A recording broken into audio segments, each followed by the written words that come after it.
बाकी ये भी होनी चाहिए कि 13 साल में आपकी गवर्नमेंट रही, आपने क्या प्लानिंग करी कि डिजास्टर मैनेजमेंट में आपने क्या करा, आपका कोई रिजल्ट थे, आपके पास कोई क्या किया जी, आपके पास कोई प्लान नहीं था।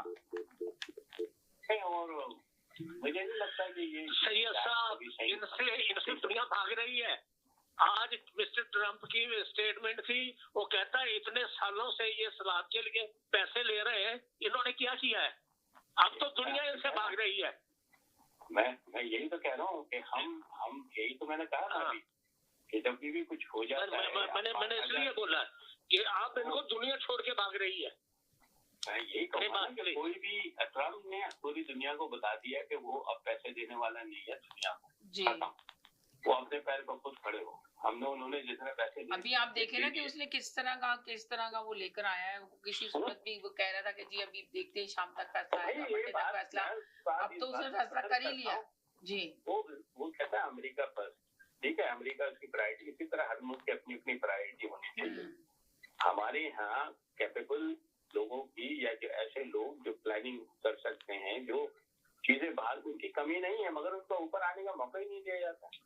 गंडापुर है तो उनके 6 लोग खानदान के मिनिस्टर होंगे, नवाज शरीफ उनके 25 लोग मिनिस्टर होंगे, जरदारी उनका आधा खानदान मिनिस्टर होगा, आधा खानदान उनका जी, तो उनके जो है 6 बेटे एमएनए होंगे। तो भाई पाकिस्तान में तो यही है।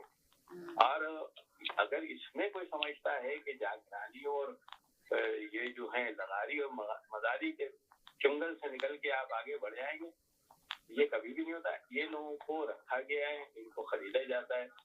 अब ये मलिक रियाज की आप बात करें जी, मलिक रियाज का मामला सिर्फ इतना ही है कि वो जो लोग हैं वो उनके नापसंदीदा हो।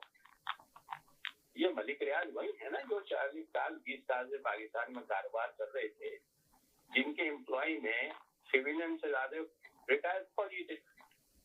तो अगर वो गलत आदमी थे, अब हमें बता रहे कौम को बताया जा रहा है पाकिस्तान की 25 करोड़ अवाम को कि भाई मलिक रियाज एक गलत आदमी है, तो भाई 20 साल तक वो जब आपके साथ काम करता रहा उसका गलत नहीं था क्या? तो जब तक वो आपके साथ लगा रहा, जिस तरह भी चौधरी साहब ने भी आके कहा, बस उनका बताने का तरीका गलत था। वो यही कहते कि मलिक रियाज के साथ तो सारे पॉलिटिशियन एक साथ खड़े थे, सारों के लिए उसने काम किया है। तो छोड़ दें पॉलिटिशियन को, तो उसके बाएं हाथ नहीं ना, वो बाएं हाथ का जिस तरह आपने कहा ना, नवाज शरीफ के भी 25 लोग लगे हुए थे, तो यही तो मैं बताना चाह रही हूँ आपको। ये तो सारे सियासतदान थे ना, तो ये लगे हुए थे, तो मलिक रियाज आगे बढ़ रहा था, मलिक रियाज आगे चढ़ रहा था और जो कर सकता था करा उसने। अब क्यों उसके ऊपर हाथ डाला जा रहा है? अगर हाथ डालेंगे तो सब बीच में मैदान में आएंगे ना, सारे लोग खड़े होंगे आके। तो देखें, यही मैं कह रहा हूँ कि ये जो लोग समझ रहे हैं कि मलिक रियाज पे इस हद तक हाथ डाला जाएगा कि वो जो है रिटेलिएट करे, ऐसा नहीं होता है। इतने बड़े बड़े लोगों पर कभी हाथ नहीं डाला जाता जी। एक हद तक हाथ डाला जाता है, उसके बाद मुक्का हो जाता है। मुक्का ही होगा, आप सोचें जी।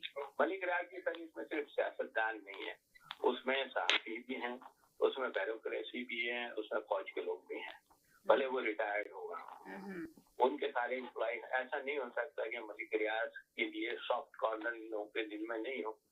और यही पाकिस्तान चलाते हैं और यही पाकिस्तान का जो है वो जो भी है करता धरता है।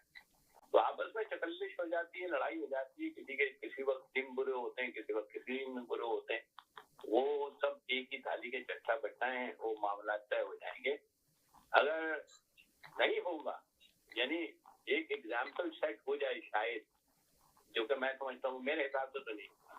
अगर वाकई मलिक रियाज को पकड़ लेते हैं और ये सजा दे देते हैं तो उस दिन पाकिस्तान बदल जाएगा, लेकिन ऐसा होगा ही नहीं। यानी एक एग्जाम्पल दे रहा हूँ। अगर आप ये कह रहे हैं कि मलिक रियाज को सजा दे देते तो पाकिस्तान बदल जाएगा, तब सारी पाकिस्तान में तब्दीली आ जाएगी। जो तब्दीली के नारे लग रहे हैं वो तब्दीली जब आएगी, मतलब ये नहीं समझी आप मेरा एग्जाम्पल नहीं, आपने एग्जाम्पल दिए कि यकीनन एक बड़ा आदमी है जो मुल्क